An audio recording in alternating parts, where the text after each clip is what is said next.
तरी हरी नाम रे नाना मोर सुवर्ण तरी हरी नाम रे नाना ना तरी हरी नाम रे नाना मोर सुवर्ण तरी हरी नाम रे नाना ना उड़ी उड़ी सुवर्ण का बोली बोले हो उड़ी उड़ी सुवर्ण का बोली बोले उड़ी उड़ी सुवर्ण तू बोली बोले हो उड़ी उड़ी सुवर्ण तू बोली बोले बड़े दूर के अतिथि मन में पधारी है वो सुगा से उजी के नारी बने हीरा में वो सुगा से उजी के नारी बने भगवान दूरला भगवान कराए में वो सुगा सगर से करे उधिया हीरा में वो सुगा सगर से करे उधिया द्वापर युग में द्रौपदी कहाए में वो सुगा नारी बने हीरा में वो सुगा नारी बने कंवरों न लाला न सटकराए में वो सुगा सगर से करे उधिया हीरा में वो सुगा सगर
भेजे बनावा जीरा में ओ सुगा बेटिया भेजे बनावा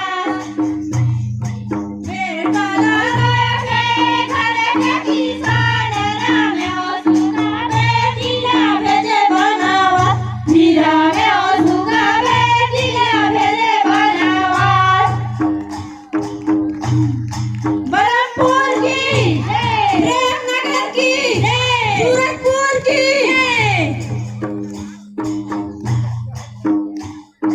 एक नारी हवे माता जानी रामे ओ सुगा मन ले जावाता सुमित्र रामे ओ सुगा राम लक्ष्मण ले जावाता जीरा में ओ सुगा राम लक्ष्मण ले जावाता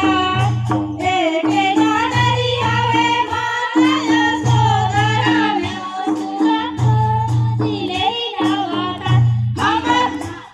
हमर सुगा छत्तीसगढ़ हमर सुगा छत्तीसगढ़ हमर सुगा छत्तीसगढ़ एक नारी हवे माता यशोदा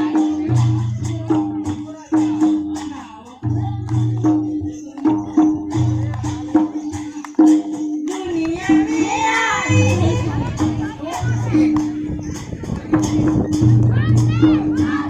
वंदे मातरम वंदे मातरम जय